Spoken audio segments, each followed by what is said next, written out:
आज ये बड़ी खबर आ रही है कि सूर्य कुमार यादव शायद इंडियन T20 कप्तानी से निकाले जाएंगे और श्रेयस अय्यर को ऐसा लग रहा है कि कप्तानी दी जाएगी।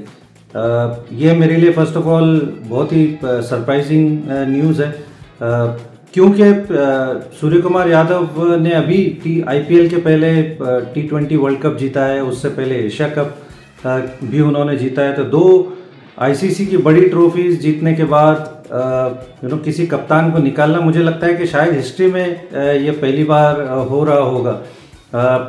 बिल्कुल उनका अपना batting performances up to the mark नहीं था। वो T20 वर्ल्ड कप में उतने रन उन्होंने नहीं बनाए जितने बनाने चाहिए थे। उसके बाद IPL में भी उनका अपना बैटिंग फॉर्म वैसे नहीं रहा जैसे हम सूर्य कुमार यादव से एक्सपेक्ट करते हैं। But straight away world cup के बाद में जब इंडिया अगली बार खेल रही है तो सूर्य कुमार यादव को कप्तानी से हटाना, ये मेरे लिए थोड़ा सा बहुत ही शॉकिंग एक तरह से न्यूज़ है।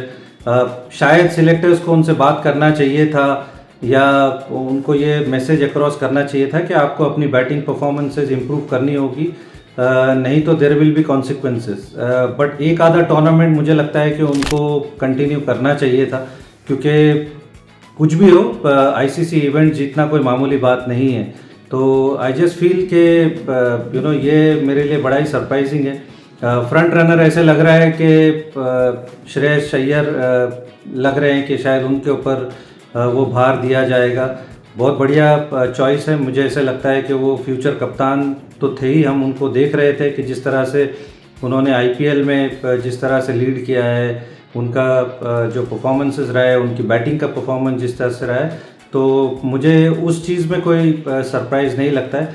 बट एक और चीज़ मैं ये सोचता हूँ कि रजत पाटीदार का भी नाम इस लिस्ट में होना चाहिए, क्योंकि जैसे उन्होंने लीड किया है RCB को लास्ट 2 साल में, कोई भी ऐसा लगता है ब्लेमिश नहीं है। Somebody who is not led at all in the IPL, और पहली बार कप्तानी करना और इतनी बड़ी फ्रेंचाइज को लीड करना जिसका इतनी बड़ी फ़ैन फॉलोइंग है, इतना प्रेशर है, जो 17 साल से जो टीम ट्रॉफी नहीं जीती थी, वहाँ उन्होंने कप्तानी की और 2 बैक टू बैक ट्रॉफीज़ जीती। उनका अपना बैटिंग फॉर्म बहुत कमाल का था इस सीज़न।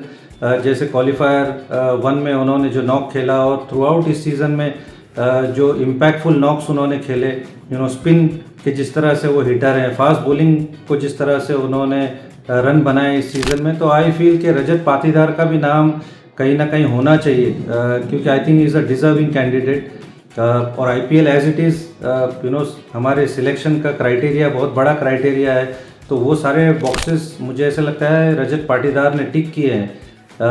उसके अलावा जो लास्ट वर्ल्ड कप जीते थे हम, उसमें अक्षर पटेल वाइस कप्तान थे। तो अक्षर पटेल मुझे ऐसा लगता है कि उस वक्त अगर आपने उनको वाइस कप्तान बनाया था तो अब अक्षर पटेल कहाँ चले गए। उनको अगेन ऐसा लग रहा है कि वाइस कप्तान जिसको वो पद दिया जाता है वो सीधा कप्तान नहीं बनता। Somebody else always takes over, और ये स्टोरीज हमने बार बार सुनी है। तो आई फील अक्षर पटेल भी अगेन ऐसे लगा था कि सिर्फ उनको वाइस कप्तान बनाने के लिए बनाया गया था, and again somebody else is coming and taking the captaincy role. तो ये मेरी कुछ थॉट प्रोसेस थी, एंड आई होप कि मतलब देखते हैं कि ये जो बड़ी न्यूज़ आने वाली है ये कहाँ तक कितनी सच है और सिलेक्टर्स क्या डिसीजन लेते हैं।